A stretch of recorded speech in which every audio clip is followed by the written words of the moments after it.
Welcome back, Ascenders, to the Ascended Thoughts podcast. I'm your host, Mr. Crane.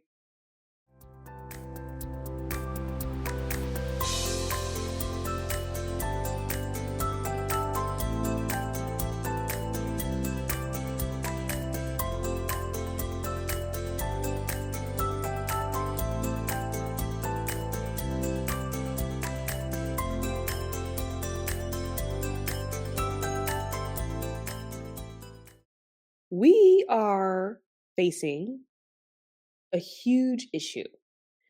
It's not just this country, but it is literally around the world. And at this point, we are reaching like the point of no return. And if we don't turn this into a conversation in which we can be productive, but also provide constructive feedback, we are going to get to a point where we cannot fix this. And to be really honest with you, I question whether or not it's possible to fix it now. But we have now reached the point of a masculinity crisis. And if we don't do something about it, it's going to end us all because men do not have an ability to be emotional without being murderous. Okay? Now, I know that that may sound a little bit harsh for some people, but to be really honest with you, I'm starting to get really sick of all the beating around the bush that we're doing, or the fact that like men act like they can't see themselves or that they don't really understand the problem. But we have reached a point in society, I personally think across the world, where men are having a very public and collective identity crisis.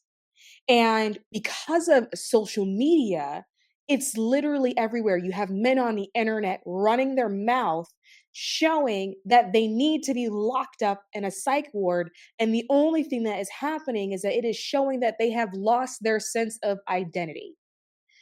Men cannot rely on war to give them a sense of worth or purpose anymore. They cannot rely on the military to give them a sense of worth or purpose anymore. Men can no longer rely on income to give themselves a feeling of purpose or worth anymore. And the way that, oh, and by the way, when I'm talking about men, I am not talking about the gays, although some of you may be locked up in there too. I'm talking about what we consider to be men, what we consider that stereotypical toxic masculinity of men. That's what I'm talking about. Men cannot rely on women to give them a role in society anymore. Men are looking for literally everything outside of themselves to give them purpose. And then when they don't find it there, or when women are like, that's not my job, because it's not our job to give them purpose, they are upset. They are emotional. They are throwing tantrums. They are pulling out pew-pews. They are shooting up schools. They are starting war and genocide and trying to reclaim land and territory. And we're not going to sit up here and talk about the fact that we are facing a massive societal problem and that men are not only going to be the death of women, but the death of themselves. And then you have this crazy thing where men are mad at the patriarchy and then are mad at women somehow for the patriarchy. Saying, well, women expect me to bring home the bacon. No, we're not going to do that because we didn't make that rule. That wasn't us. Men, well, a woman expects me to provide. No, we're not going to do that. We didn't make that up. That wasn't us. That wasn't our rule. That was what you said. Men need to come up with a round table, okay? I need you to organize and get together and not do that 70,000 Telegram app bullshit that you guys were doing in that group chat. Let's have some productive conversations. Go sit at a conference table and hash yourself out with each other because your issue with the patriarchy has nothing to do with women. Y'all are the ones that made the rules, and you are mad that you can't adhere to the rules that you made. Women didn't say that you had to be the ones to provide. You said that. So now we expect it. But you said that. So you need to go sit down at a conference table and rewrite the rule if you're not happy with it. It is not a woman's fault that you cannot deliver. It is not a woman's fault that you cannot make enough money or provide what it is that you need to provide. And it's not a woman's fault that she has figured out how to do so, even when you have neglected to figure out how to do so. It's not a woman's fault that you can't figure out how to protect. And she wasn't the one that came up with that rule. You did. So go gather around at the conference table and have a discussion and figure out amongst yourself how you plan to protect and leave us out of it. We didn't have shit to do with that. Oh, well, women need to let us be a man. Here's the thing. If you were really a man, you wouldn't have to be let to do anything. No one has to let you do anything. If you're sitting in your manhood, there is nothing I can do to let you be that. The fact that a woman has to let you be a man shows that you probably weren't worthy of being a man in the first place. What do you mean we got to let you be a man? We're not saying you got to let us be a woman. Just be your goddamn self and leave us out of it. What do we got to do with that? Just because your balls crawled back up into your body and you're now tucked, that is not our problem. We didn't do that. Well, a woman needs to step aside. A woman doesn't have to step aside if you have an ability to step up. But what you're really mad at is that you lack leadership and decision making skills. So you want her to what? Not lead when you lack the ability to do so. You want her to what? Not make a decision when you lack the ability to do so. And then you're going to lead the family where? Into the ground? Into an early grave? Where are we going? You got to let us lead. Lead us where? Where are we going? Can you read a map? Do you have a plan? This has nothing to do with women. You're mad that women said, okay, fine. If those are the rules that you, the patriarchy, set, fine, it is what it is. We'll deal with it. So you're mad at women for upholding the expectation that you created. And now culture has evolved, culture has moved forward, but you have neglected to evolve and move forward.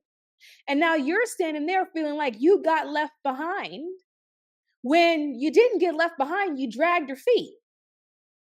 So now women are starting to outpace you in a lot of different areas, and now you feel threatened. And there's nothing more dangerous than a man that feels threatened by a woman, because that is when he goes to war. We're not all the same, so stop acting like you're all the same. Men are some of the most dangerous creatures that have ever walked the planet. The way men get when men are feeling insecure, and here's the thing, I'm not saying it's every man, and there are men, and I know men in my life who work really hard not to be that guy. So yeah, I actually do believe that not all men are the same, but women can't hold men accountable because men don't listen to women.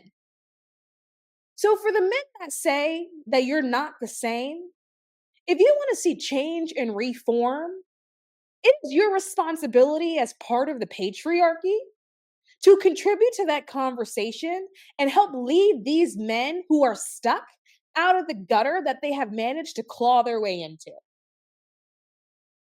Because you are also watching it and discuss. Because here is the thing, men, women oftentimes watch and discuss. I don't know if you're surprised by that, but a lot of times we do. Not all the time. Not all the time. Not all women. Women are not a monolith. I get it. I get it. I get it. But a lot of times we do. Or if it's not discussed, it's like annoyance, right? Or just an overall exacerbation, like, oh my God, here they go again whining. Okay. But for the men that say that you're not like the rest of the men, you need to step up and start contributing to this conversation and start contributing to like community and society as a whole and help do something to rectify this before you go off the deep end. Because here's the thing, like if you are silent in this, you are complicit. That's it. We have countries falling apart. We have regimes falling apart due to the toxicity of masculinity. There are women that are currently dying with dead babies in their body due to the toxicity of masculinity. We are losing people. We are losing people. There are women who have tried to leave relationships for their safety, and they did not make it out alive because a man got sad and triggered.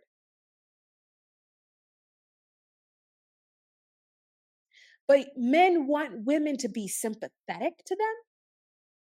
When in history has a man ever been sympathetic to the plights of a woman? When?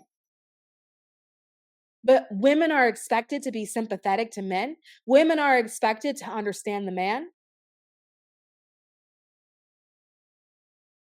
Women are expected to just let men be a loser in her life,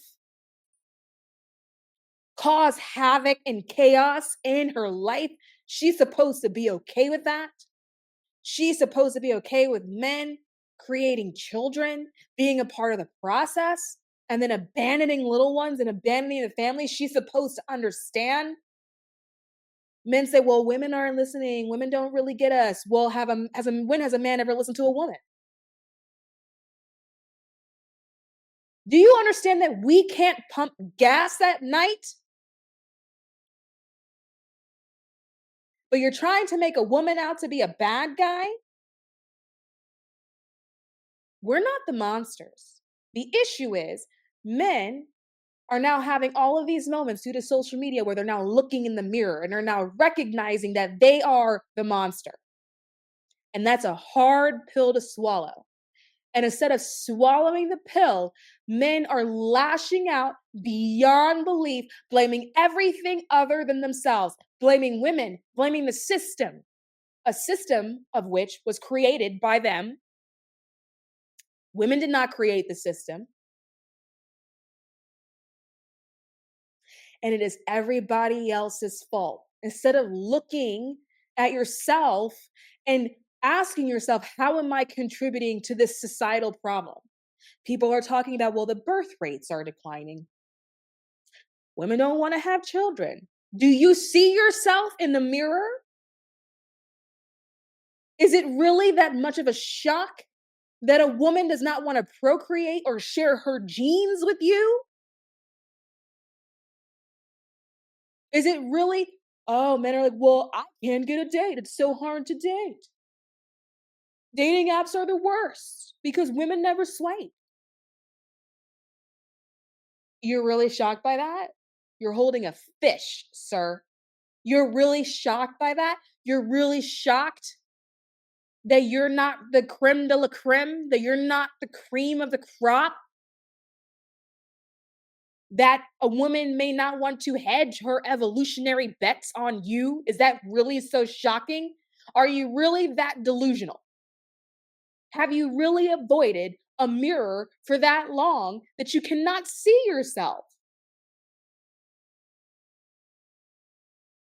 And are we as a society really going to sit here and act like we're blind? Are we not going to have the real conversation?